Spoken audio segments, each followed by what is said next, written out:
Hello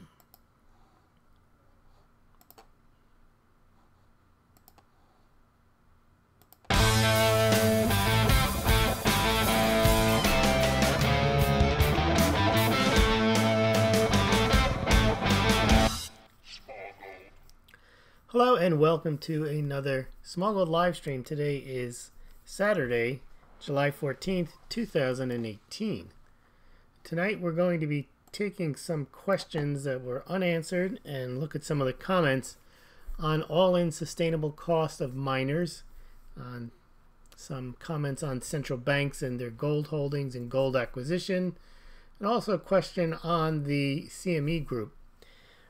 Today wasn't much going on. I like to comment on this all the time because it's not that news doesn't happen on the weekends. It's just that the people that report on it aren't reporting on it.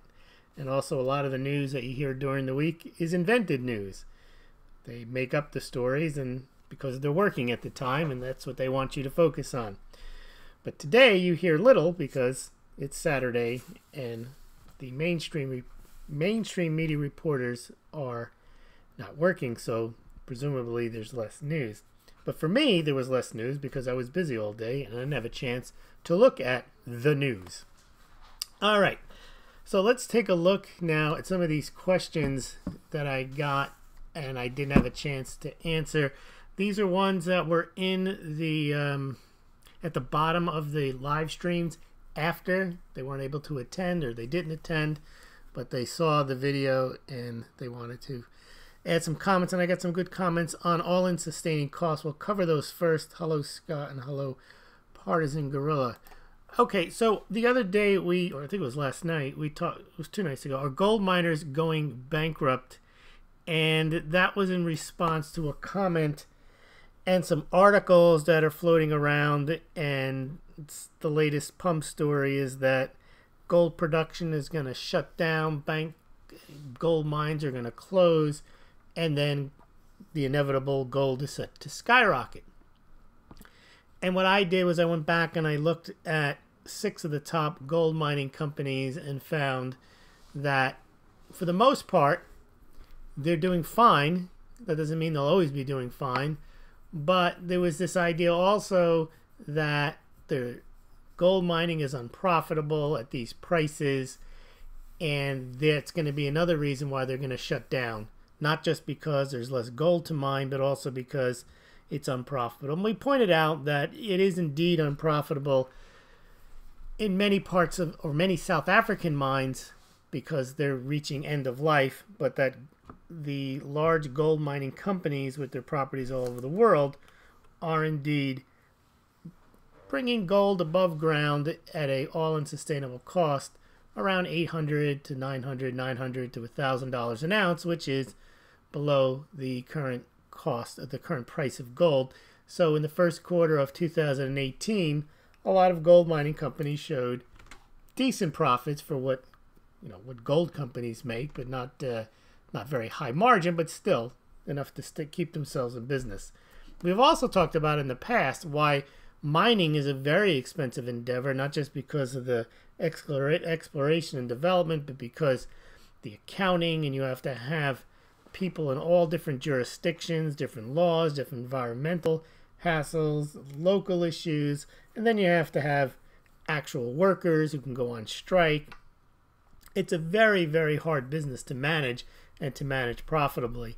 And we talked about in the past the streamers, how they basically just have to make contracts with the gold miners and provide them financing, and in exchange the streamers like Royal Gold, Franco-Nevada, Wheaton Silver, whatever it's called now, it used to be called Silver Wheaton, I think it's called Wheaton Precious Metals, but those companies have an easier job. They just have to figure out where there is a mine that they can invest in that will give them the gold and silver stream at a cost far below these all-in sustaining costs. They can get gold for $500 an ounce, $400 an ounce, $200 an ounce, depending on the arrangements.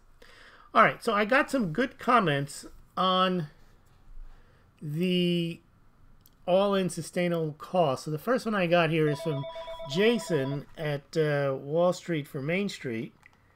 and he says AISC can be checked. If a company produces millions of ounces of gold per year and their AISC is claimed to be 800 per ounce, then they should have free cash flow and very healthy margins. And what he's getting at here is 400 per ounce is that when you do the math and you check this out, oftentimes you find out that's not the case. So he says many miners don't have the free cash flow that they should if you do the calculation. Steve St. Angelo and I were emailing today on the same issue. He covers this a lot on the silver. Now, the silver miners are in worse shape. But see, there's primary silver miners, but because most of silver mining comes from base metal mining. Also, some of the large gold miners do this base metal mining, and they also throw out some silver. That a lot of the silver mines he was pointing out are actually mining less silver now. Very few pure silver mines, even the ones that are supposedly primary silver mines, because the cost of production of silver is relatively high. So what they do is they switch it around and they do silver equivalent ounces, and they mine gold, and then they just try to figure out when you calculate how much gold they bring up, how much that's worth, and then you divide that, you push that into how many ounces of silver that might be, and then they try to present their finances that way. What both Steve St. Angelo and Jason are pointing out is that all-in sustainable cost is probably not the best thing to look at, but it's probably the only thing you can look at because that's what they have. It is the metric for the gold mining industry, and this silver equivalent ounces has now become what the silver miners are also using. But one of the things that Steve pointed out was when you look at the all-in sustaining cost, that includes their silver, zinc, and their other base metal mining. So actually, if you took those out, you didn't include those revenues from the silver, the zinc, and the other base metal mine, you would not have, you'd have a much higher AISC. Now it's there, you can figure it out, but it's really not an all-in sustaining cost. They basically look at the other mining revenues as bonus, but it's not, because it's a substantial portion of their business. It's not like they get just a little bit and yeah, well, just to round off the numbers. Steve is pointing out that in gold core, byproduct revenues are 26% of their total revenue. So they add those in there. Now, the thing is, they do actually earn that money and they do mine that. It's just that they try to wrap it into the concept of gold mining. So it would be disingenuous to say also, well, we're not going to include those revenues from silver, zinc, and aluminum and tin and so on, because they did actually mine them as part of the same process, part of the same company, part of the same capital structure. So it just, both Steve and Jason are warning that these ASIC numbers may not be the best thing to look at, but I would argue they're perhaps the only thing we can look at. And the only way you really can understand it is not just by looking at ASC, but then doing what Steve does, looking at the other revenues coming from the base metals. And not all the mines are the same. Some of the primary silver mines are more primary silver, meaning that they produce more silver than other metals. Some call themselves primary silver mines, but they produce more value in gold. And then, of course, there's companies that are not considered silver mines at all, but produce decent amounts of silver. So in order to really invest in the silver, and I'm going to get to a point on that in a second, in the mining areas, you really have to understand how to poke through these earning statements and figure out what they're actually producing, how they're calculating it. And then it's not just enough to know that, it's what have they got in the pipeline. So investing in miners is not only risky, they could mislead you by these ASC numbers, all-in sustaining costs. So thanks for Jason and Steve for those comments. Now, I had a question, I think it was today. Someone was asking me, let's see if I can find it. Was asking if I had any recommendations on stocks, and yeah. Can you recommend some stocks for first timer and new portfolio? FANG or GDXJ, budget is $250 a month.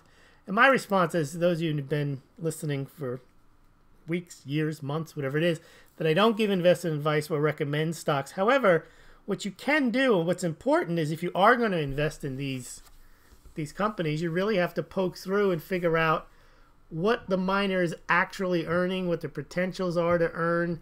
There's so much that goes into it. And then if you're going to do these ETFs that have a bunch of mining companies, you want to look at the mix. What do they have?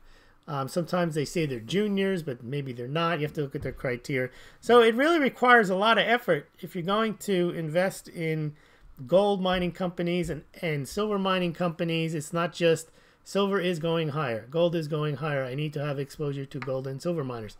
I don't know. I mean, it's something you really need to educate yourself. I'm not the person to get that information from. I'm not in that line of business. Although I will share whatever I pick up here and there. I do look at the SEC reports, just to see how they're reporting and to see how they're doing. For example, that's what I did the other day when I wanted to find out if the gold mining companies are actually running out of gold and going out of business. So I did look at the SEC filings. But again, whatever I look at is I wouldn't say it's a cursory view, but I was looking for one thing. I was only looking for the AASC. So if you really are going to do investing, you have to pore over those documents. You have to learn to read financial statements. You have to learn the market. It's not just go on YouTube and listen to somebody tell you that this or that company is set to skyrocket. That's how it may happen, and then you think that they're brilliant. Then they tell you the next one's set to skyrocket, and it doesn't. So anyway, let's now look at some of the other questions that we had on. Well, you know what? Rather than going back and taking the questions, let's look at them in real time, and then we'll be all caught up. Scott Wordle, the margin between cost and profit you stated is substantial. They're not making a mint, ha ha ha ha, but they don't feed the mint like they used to, right? Pad, one of the highest costs in mining is energy. Yes, and that fluctuates too. I mean, they benefit when the price of energy goes down, and then they kind of get hosed when the price goes higher. The number one form of use is oil, that's right. Yes, and that has hurt the miners. So the numbers that I reported on were the first quarter. That won't take into account the rising oil prices in the second quarter, Pad. And primary silver miners are few and far between for the last 20 years. And even the ones that call them primary miners, I even think First Majestic might be the only one that does more than 50% of its, and I may be wrong. I remember looking at them, and I know Pan American Silver, Silver Standard Resource, all those, they have a component of silver. They're in Mexico, but they also have a lot of gold as well. But they still like to have the name silver in there. But you're right, primary silver mine, because a lot of silver was right on the surface. It wasn't very deep, and all that's been pulled out. Scott Wordle, good point. Cost spreading for these other metals should be factored in, right? Silver refining is yet an additional cost. That's correct. Can you speak your knowledge about silver and gold derivatives market, that aspect of price manipulations?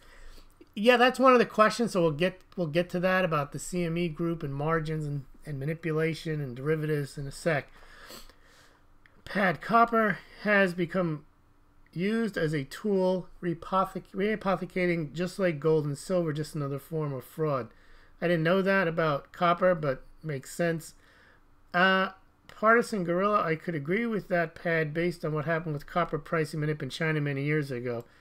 Yeah, you know, China was a huge buyer. They probably still are, but they've, with all their building and industry, they put a floor under the price of copper. I guess they did the same with their gold purchases and silver as well. The documentation says, Pad, produced by mining companies about as real as government documents. They're probably a little more real, only because, and I agree, they're getting away with confusing and obfuscating with these numbers. The only thing is that they do have the Sarbanes-Oxley liability. The officers and directors are under penalty of perjury and civil fines, and So whereas a politician or government agency can just make up stuff, and really the only thing you can do is maybe vote them out of office, but if they're a bureaucrat, there's nothing you can do about it. At least with the public miners, I wouldn't say there's comfort, but there is some disincentive just to make stuff up wholesale, because they do have to sign off on the financial statements and everything that they put in their documents. But I agree, even if they're truthful, they can still mislead you the way they calculate. It's just very hard to figure out what's going on at a mine. Well, worse, try figuring out what's going on at JP Morgan, or try figuring out, I read those financial statements, you can't make heads or tails of really out what's going on with Deutsche Bank or Wells Fargo. All right, DW. With manipulation of gold, silver holding the price down today, how did the price get up to 1900 several years ago? Well, there's a lot of theories on that. Is that sometimes they take their eye off the ball, they say, and they don't pay attention to it. That's one theory. Another theory is there is a market component to the gold and silver markets, and if there are more buyers and there's more longs and they don't want to throw that much at it, they'll allow it to rise. There's some that just say it's just the natural function of the market, the way the markets, the way the contracts expire. It just leads to this.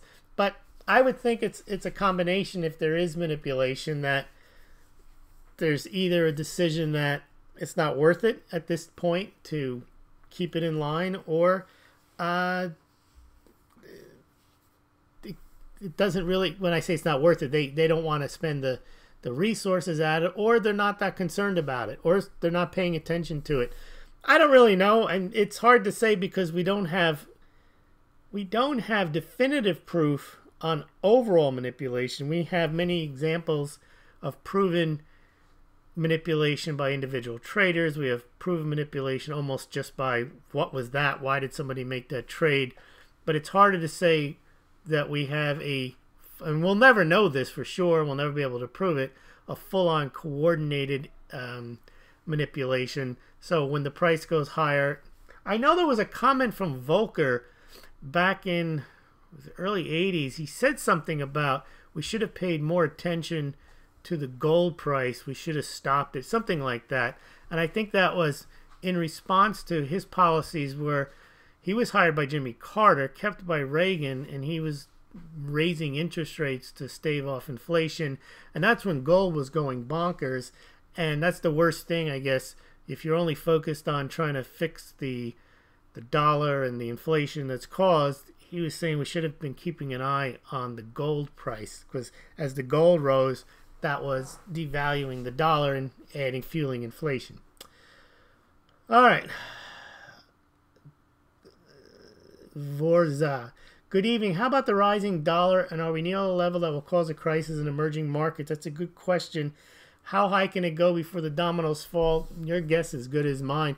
But that's very important, is because the reason what they're talking about there is that the emerging market, including China, they borrow in dollars. And just makes everybody's focus. This is the little learning is a dangerous thing. The U.S. is screwed because interest rates go higher. Then it makes the United States have to pay more interest. True. There's nothing false about that. But also a rising dollar hurts the emerging market company. They can go out of, go out of business. They can go bankrupt trying to pay their dollar-denominated debt. So I don't know. The other thing I do know is what I have seen in these currencies, and it ties into the bigger discussion, is that the central banks tend to keep their currencies within a range, and they use their foreign exchange reserves. They use all types of shenanigans, or tools, not shenanigans, to keep all the currencies within ranges, because they know they're trying to manipulate the entire economy. They don't want the emerging markets, could become an emergency, to blow up. They don't want the dollar to be too strong or too weak. They don't want the euro to be too strong or too weak. This nonsense about currency wars, if they were, then they would have this. They did have currency wars, and they use history as an example. You did have it when there wasn't central bank coordination during the Great Depression. They weren't coordinating. They're all trying to protect themselves. the way they work now is they're all in the IMF. They all meet. They may have their differences, but they definitely coordinate interest rates. Remember when the Fed stopped QE, Japan started theirs. Fed raises rates, the others lower theirs. Then ECB does QE, so that's all coordinated. So I think they won't allow the dollar. The United States, if the dollar gets too high, they'll start selling dollars.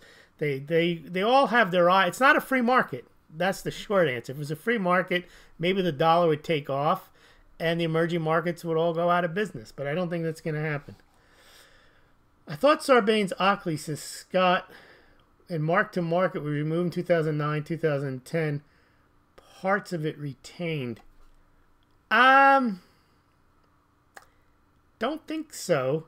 Maybe mark-to-market had nothing to do with the Sarbanes-Oxley. Mark-to-market was something that the Accounting Standards Board allowed companies to, especially banks, to just basically say, well, we'll make the value whatever they say it is, so the finances wouldn't look bad.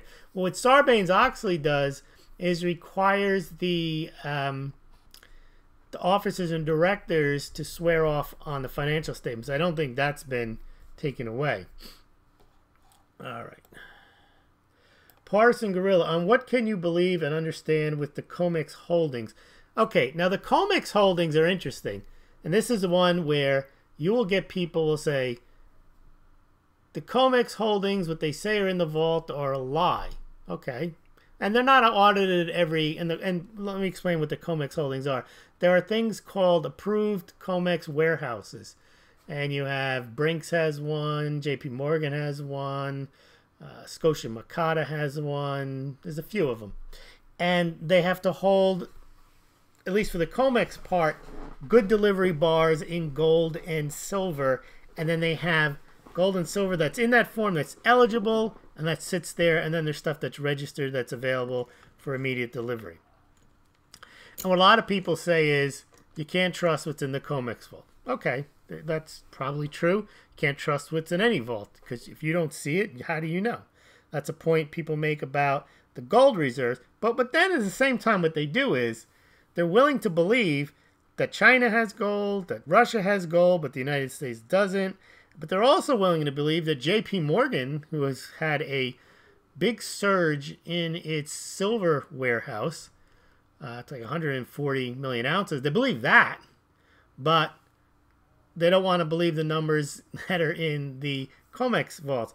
My guess is that the numbers in the COMEX vaults are probably real because they're nothing outrageous. And I think that the JP Morgan vault probably has that much silver. And the other vaults have what they have. The point about the COMEX vaults is that they're not intended to back every trade. That's not what the COMEX is not a market where you're supposed to go and buy the gold or silver. You want to buy gold and silver, you go and you go to a broker and you arrange for whatever tonnage you want. On COMEX, you're looking for profit in fiat if you're a trader, or you're looking to hedge inventory if you're a dealer, but you're not looking to get the amount of gold there. So whatever they say is in the COMEX, I can't vouch for it one way or the other, but I would imagine that they haven't had a problem with this whole, someone's going to stand for delivery and it's going to be game over and lights out and there's going to be no gold left in the COMEX. Those stories come and go. There's always been gold there for delivery. If it's not, then they settle the person in cash or the trader. If the trader is indignant, they kick him off the platform. They have him arrested. They investigate him. And the amounts of gold and silver in those vaults does fluctuate. This idea that there's not much gold or not much silver in the COMEX vaults, that's also a little learning. They're talking about there's not much registered gold or silver. There's plenty of gold. If you look at the numbers and the charts, there's plenty of eligible gold. If the price rises and people want to sell it, if it's already eligible, it's very easy to get it registered for sale. So that's another pumper-style tale where a little learning is a dangerous thing. You just point to one cherry-picked piece of data, and now you're under the impression that COMEX is not going to be able to deliver this massive demand that's coming. Pat, I believe gold will be falling to the 1170 range before going to 1500 next year. I'm kind of thinking that too. I don't make predictions, but it seems that you need to get some. There's not excess in the market, but you need to. What I've seen in these markets are when the price falls a lot, you start to get buying pressure. People start to buy because they see a bargain, and then it starts to move up quickly because of that, and then the buying continues because people want to buy it on the way up. So I could easily see that happening. I'm not predicting it, but that could happen. It could fall and then do somewhat of a V rebound. Scott, and I meant the part of SB relating to what the banks have to carry assets on their balance sheets. Now they can just make it up. Yes, that was the part I was talking about, that the mark-to-market, yes, but not the part where you have to swear to your financial statements. Now, it's easy. You can swear to them. Yes, we swear these have been mark-to-market.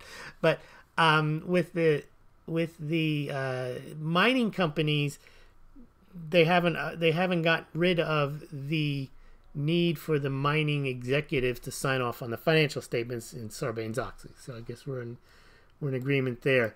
Rob Moffat, we always hear that so much gold was dumped instantly that no real investor would do that because of taking unneeded losses as the price falls. Yes, that does look like what happens. Someone executes a very big trade all at once, and anyone, and here's why they get away with it. I'll give you the legal reason why they get away with it. Common sense would tell you, if you had a position that you wanted to get out of, you would not sell it all at once because you know you don't have the buyers, so the price is going to go down, and you're actually, by doing that, you're going to make sure you get less. There's no reason for you to do that unless you need the money. Those seconds doesn't make any sense why anyone would do that. Now, the effects of doing that is you drive the price down. And if you had other positions yourself, you can continue to make money as the price goes down on your shorts. That's one incentive to do it. But for whatever your incentive is, that would not be fair trading either if you were using that to basically lose on one hand and pick up on the other.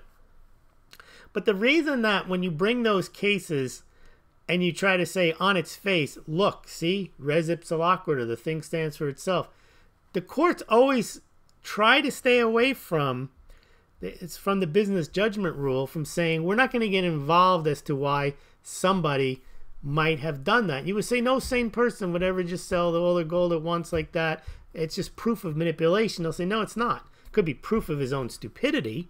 It could be proof of maybe they needed the loss for tax reasons. So they're not going to agree with the assumption that when you sell like that it had to be for manipulation. You have to show other evidence, and unless you can show, and you're not going to be able to, the agreement between the Exchange Stabilization Fund and JP, you're not going to get to that, and that's why this kind of thing happens over and over again.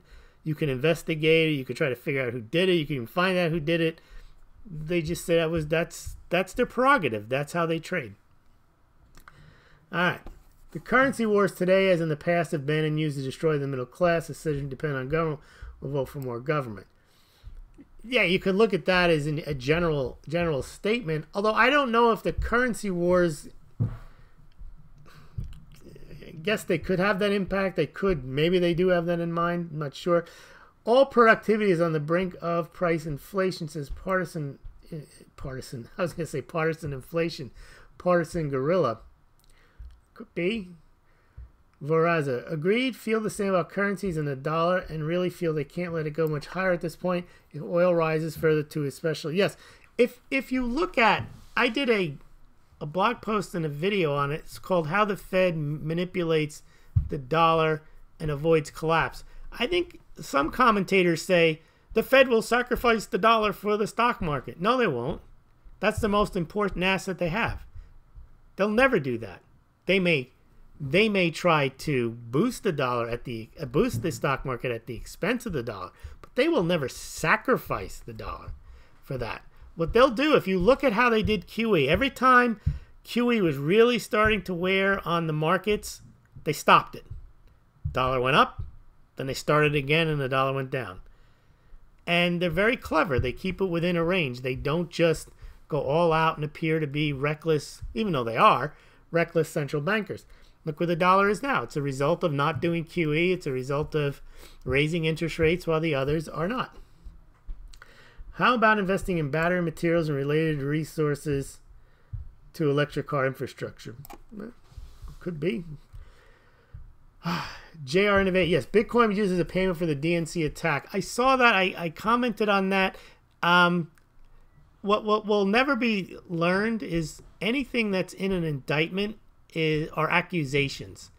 And since they'll never have these 12 Russian gentlemen appear before a court, we'll never know if the accusations are true. We'll never know if they used the Bitcoin. So I don't like to see these indictments because I believe they're for show. I want to see some real, and also because they're done in connection with investigating Trump.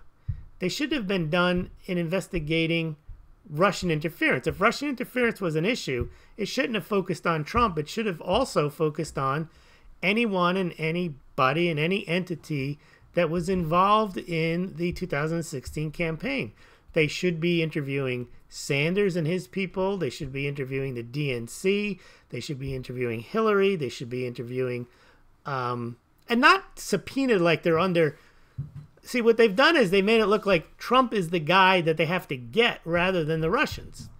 And they should be looking at Jill Stein. When I say looking at, they should be working with them. Same with Trump. But instead, it seems they planted people in the Trump campaign to see if they can make it look like he was the guy that was involved in this. So that's why these indictments, they don't ring true to me, especially because they know they're never going to be able to have them in court and present evidence. Regulation ban coming.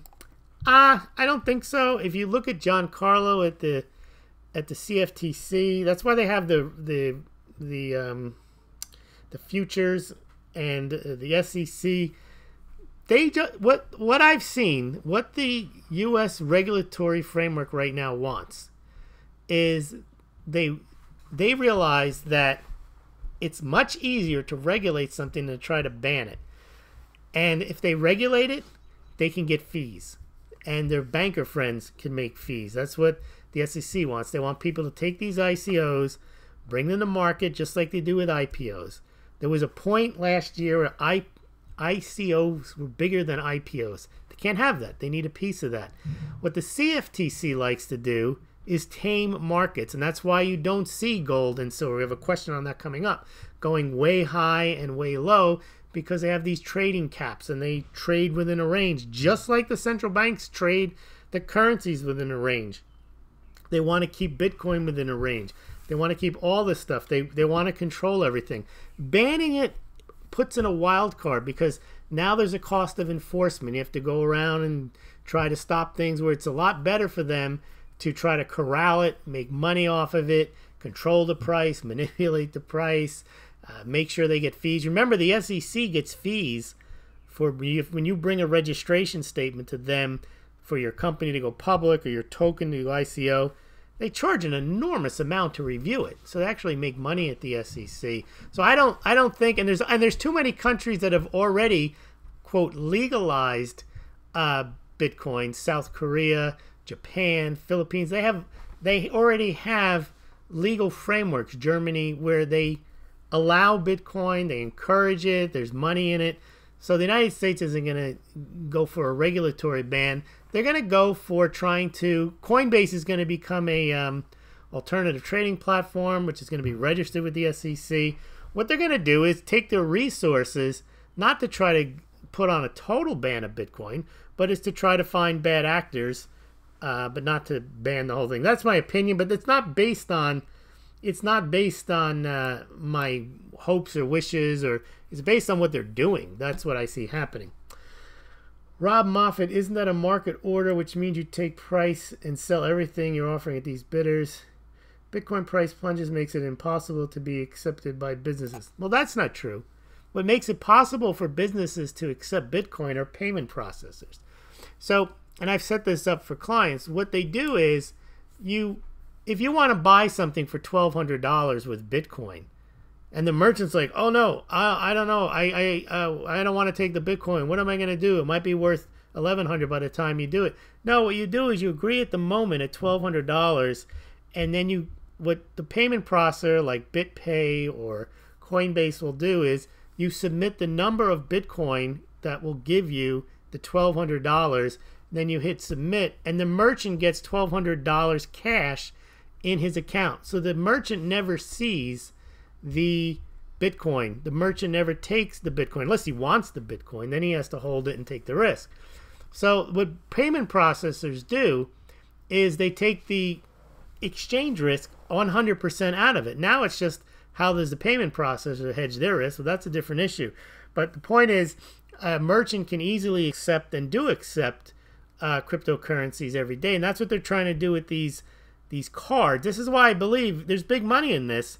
They're coming up with the crypto debit cards where you have your cryptos on a debit card.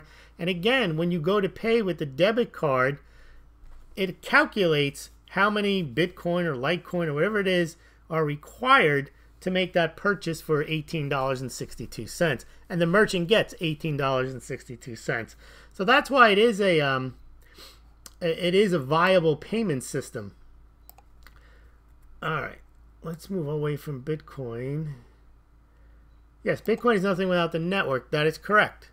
And that's my point about Bitcoin is the idea that you're going to hold it and it's going to go higher. If it has no use other than holding and go higher, you might as well hold it and it'll go lower because there's no value in it. It's not like holding gold or silver. Maybe you can use jewelry. You could do something with it. There's nothing you can do with it if people aren't using it as a payment. Now, the question is, when you go to use it, you're actually selling it, so you're going to drive the price down. That's where I think is the issue, is why I think it's somewhat foolish to say, I'm just going to buy Bitcoin and hold it. If everyone just bought Bitcoin and held it, at some point, there'd be no more people wanting to buy it at the high price, and then you'd have to sell it, and it would go down. I think that's what happened. It went from 20,000 to 6,000. The only way that I think that the cryptocurrencies become valuable is if there's some advantage in using them, meaning that you would go out to get them so that you could spend them because you perhaps are getting a discount or there's some reason for you to have them and that merchants actually want them. In that case, then you create the demand for them. But if the demand for it is just, it's going to go higher, well, that's the same reason why there's going to be no demand for it if it goes lower. But payment processors haven't lost money. I mean, you can argue that it doesn't work, but it does work.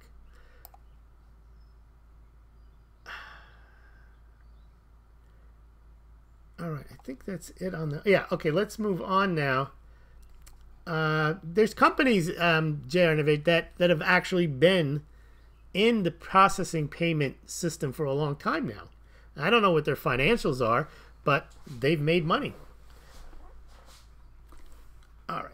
Amazon coin would destroy Bitcoin. Amazon can destroy a lot of things, whatever market they get into. Now, let's get to some of the other questions that we had during the week.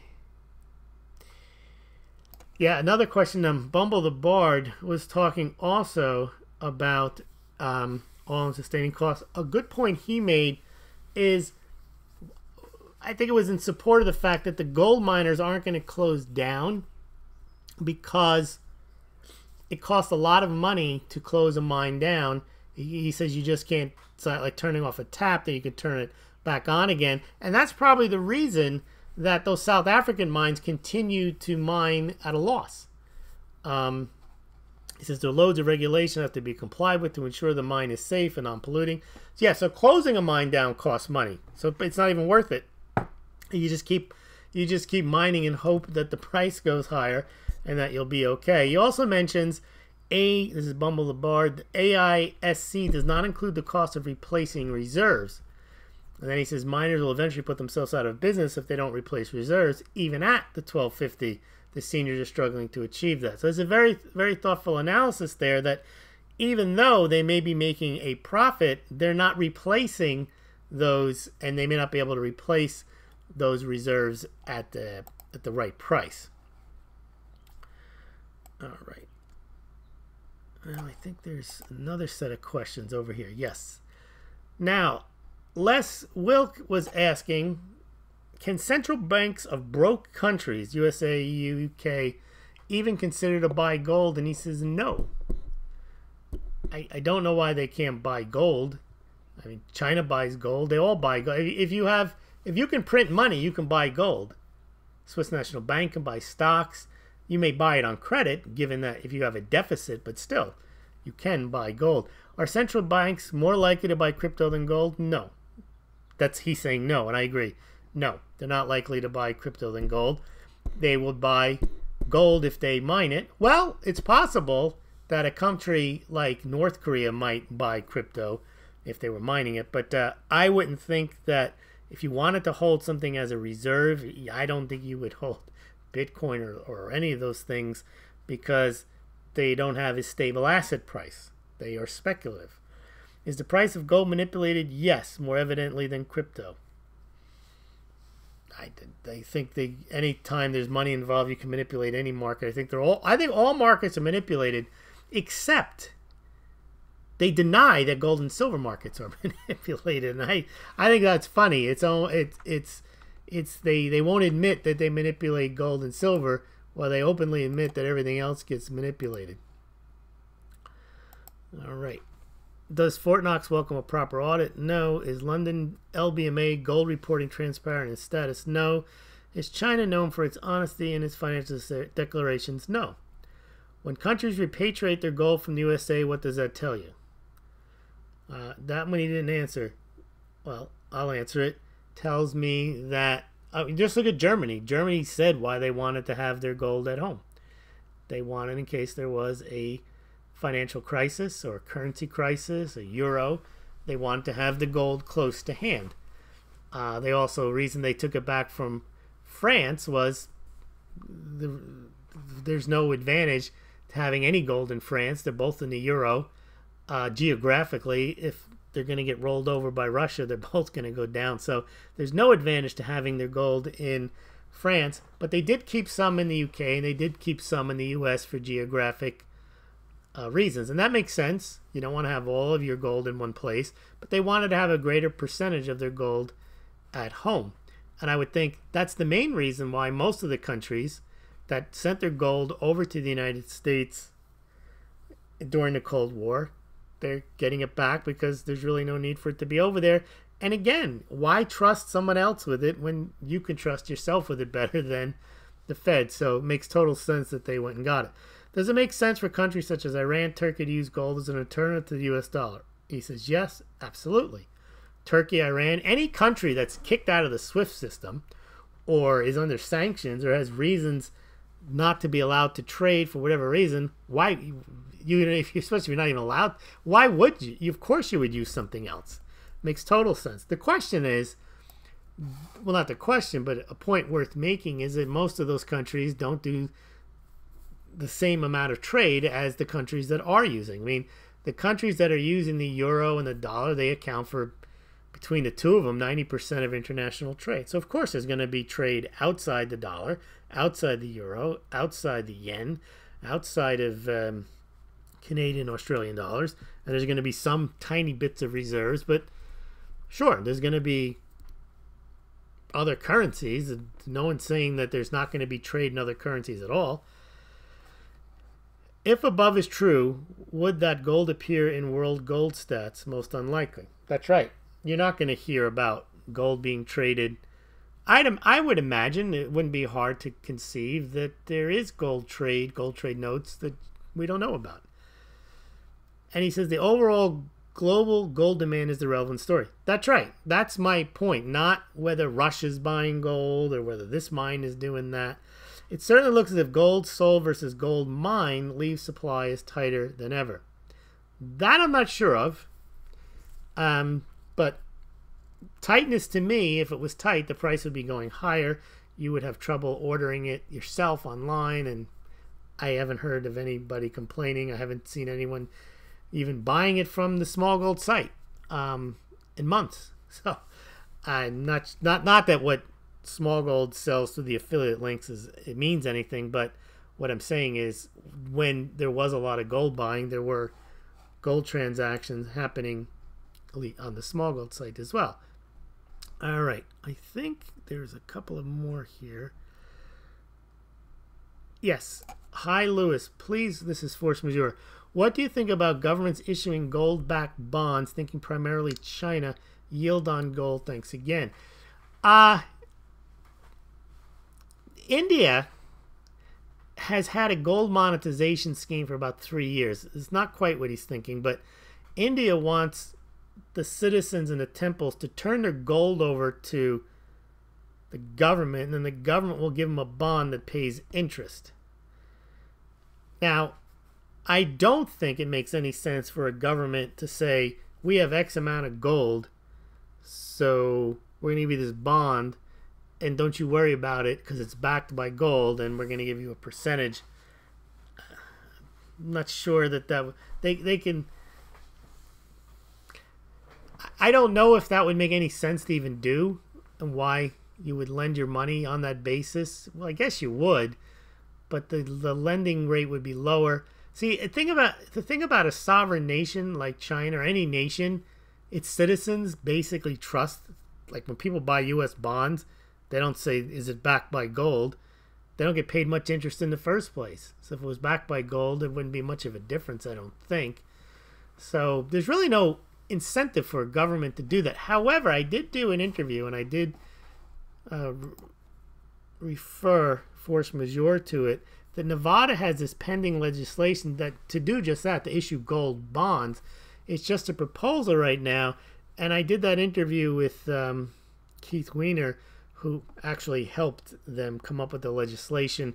Right now, it's only a proposal. If gold was part of the system as collateral and so on, then you might see governments do it, but I don't see it happening right now. And one more question, and then I'll go take a look. I haven't been looking at this live stream. Lewis, I'm in a different time zone than you, so I'm busy at work when your live stream starts, so I can ask a question here.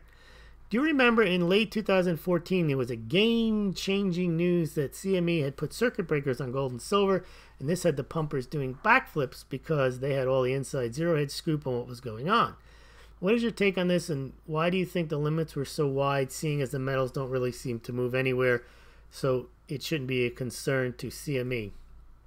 I don't know why they particularly did that, but one thing that the CME group does, and their whole point of existence, you can call it manipulation, is to de-wild the swings in trading. And they do that when the price is going really high. You'll see if it's moving up too fast, they'll increase margin requirements. And then all of a sudden people, oh, I can't go in with the margin. They have to sell, and what happens when you sell? It halts the rally. So they do things to keep the trading within a range. That's why Ngata calls it the managed. Even if they know there's a lot of demand, they have like the managed increase. They don't. Look what happened after Brexit. I did a chart in this. I published it. And a lot of people liked it because it showed when Brexit happened, gold and silver went straight up. And then for like 28 hours, it just flatlined. Now, there's no way that it's flatlined, but somehow they managed to cap the euphoria and just keep it flat. So I think that's what these markets do. You can call it manipulation. But when people say, oh, the CME group is raising the circuit breaker higher, they know what's coming. No, they don't know. They may know, but they have the ability, it seems, to prevent those types of big spikes from going. They have. There are numbers where they stop trading and they put circuit breakers in. All right, let's close out with the questions. Andrew, how do they hedge their risk? You know, I don't know, Andrew, the ins and outs of how the payment process. I had the same concern that JRL Innovations has, is that, well, okay, the merchant doesn't have to worry, but you just received. They probably, with the futures markets, they do the same thing that the coin dealers do, is they probably do a parallel trade on the other side, so it's perfectly hedged. That's what I think happened. Although that facility, the futures hedging facility, wasn't available until recently, so who knows how they did it. I guess they didn't have to worry about it because the price was going higher, and they probably made a fortune just holding on to the coins. And then if you think about it, we haven't really had the down period since these things have been in place since 2015, 16. They've basically been going higher. But what made it go down and has been going down ever since is almost to the day when they introduced the futures. So the payment processors probably didn't lose any money because whatever they converted something for a customer to a merchant, which means they were buying, they were automatically selling the same amount on the futures. So therefore, they're perfectly hedged. That's how I would do it. Scott Werlow, on PM manipulations, you seem to say it happens, but so what? Don't know what you mean, but so what? What's the difference between now and Volcker? Why did the Americans value PM so much? Just fear what's different today. I don't say so what to PM manipulations. I say so what to individual things like Russia bought X amount of gold. I say, so what? I think PM manipulation is not to be dismissed. It's actually the reason why you can say so what to every other thing that happens in the gold market, because if there is something that's significant, and I don't think that when Russia buys 18 tons of gold in a month, it's significant. It's not significant to the overall market. But if there was something significant, let's say India was going to announce they're going to buy 3,000 tons of gold, more than the annual global mining production. That might create some tightness. That should raise the price. You might even say so what to that if there was overriding manipulation that could cap the price. What's the difference between now and Volcker? So many differences now. First of all, on the precious metal side, most people that were in their early adulthood, mid-adulthood, had experience with silver money in change. They did have experience living under and were always made aware of if they were financially aware. I don't mean just anyone was just paying attention. They were aware that the United States had a gold standard, that the dollar was backed by gold, that even in the 70s, the French and the others were still hoping the U.S. would go back on the gold standard. There was talk about it. There was enough closeness in temporal proximity to people who understood silver and gold as monetary metals back then. Also, the U.S. didn't have the same debt. Today you can't raise interest rates to 18%. So that's what's different. The U.S. was different, and the people had a different experience. Today you've had two generations of people that never even thought about gold or silver. How big is the risk that the U.S. market is basically relying on a handful of stocks, literally 5 stocks, are responsible for most of the gains? That's a risk, but it's also easy to mitigate because you just have to continue boosting those 5 stocks. Obvious propping through FANGs, right. Vorza, you're right. More proof this rally stock is a fraud. Yep. It's definitely, look, there's no way. There is no way it's a regular market. The markets just don't go straight up whether the company makes money or not. It's unbelievable. Is there no limit to how crazy these FANGs can go? I'm really fearful about that too. It is nuts. I don't know how. Again, but if you talk about what's the difference between now and 1970 and 1980, you couldn't get on a stock exchange unless you had profits for 4 or 5 years. It just would never get public. You would never, ever, ever come to market and say, oh, well, we make stuff and then we show movies and we lose money, but it doesn't matter. That never would fly. You couldn't bring a company and convince the public that they should buy it with no path to profitability. But today, all you got to do is convince people that it's going to go up, and you say why. It's like, well, it's innovative. It's going to have a lot of customers. The people are not financially literate, and the banks have managed to sell stocks to people. They're all in on it. I mean, there's no reason why a company that makes no money, has made no money for 10, 15 years, will never make money, has a multi-billion-dollar market cap. Look at Tesla. There's no reason for that other than they managed to keep the hype and to convince people there's some value there when the only value you're supposed to be interested in stock prices are the earnings or potential earnings. There are none. All right. Let's see. Miners aren't moving much. Seen by strong hands. Never me. Yes, partisan guerrilla going on about the pyramids on the dollar. The Masonic lodges, all that. Yes, they know it's coming. The new game over. Getting in now to this Masonic talk. Uh-oh. All right. I think we're done here. Fiat is not fraud unless all are complicit to comply in believing and using real money is bad. You know, that's true. If that's philosophical. You could say none of this is fraud because people have the ability to say, I'm not buying companies that don't make any money. I'm not going to trade this fiat, although there's legal tender laws. So it is fraud because they make you believe that the market reflects value and reality, and it's based on the totality of market opinion when it's not. They've manipulated that market opinion to let you think that those prices are real, and they convince you to buy into that, so you could view that as fraud. Tesla's worse than Enron. I don't even know. I can't even discuss Tesla.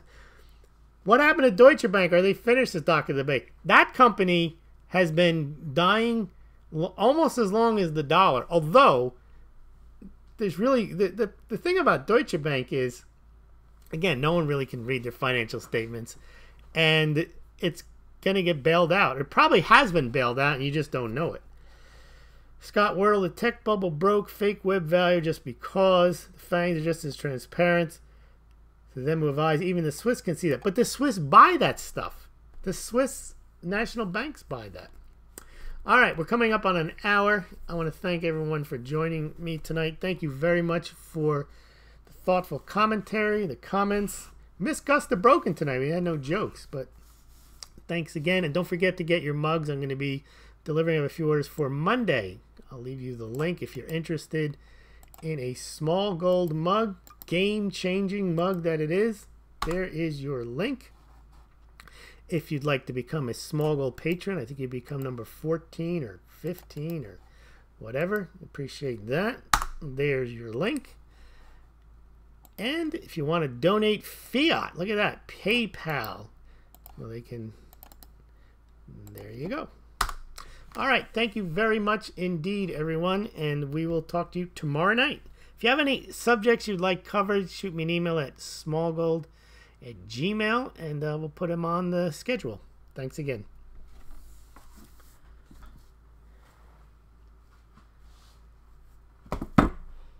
Yes, the mugs would be expensive to ship to the Netherlands. I wouldn't suggest you buy one, but I can look into it and see if it's there might be some slow boat to Amsterdam and then ground from there. You might get it by 2019. But we'll see. Thank you again for your interest. All right, let's see here.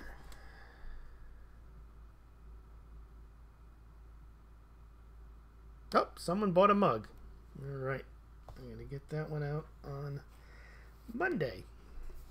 Thank you for the person who just purchased a Smaulgld Super Classic mug.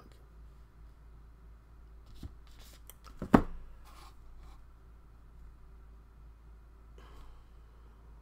I gotta shine off here. Stop stream.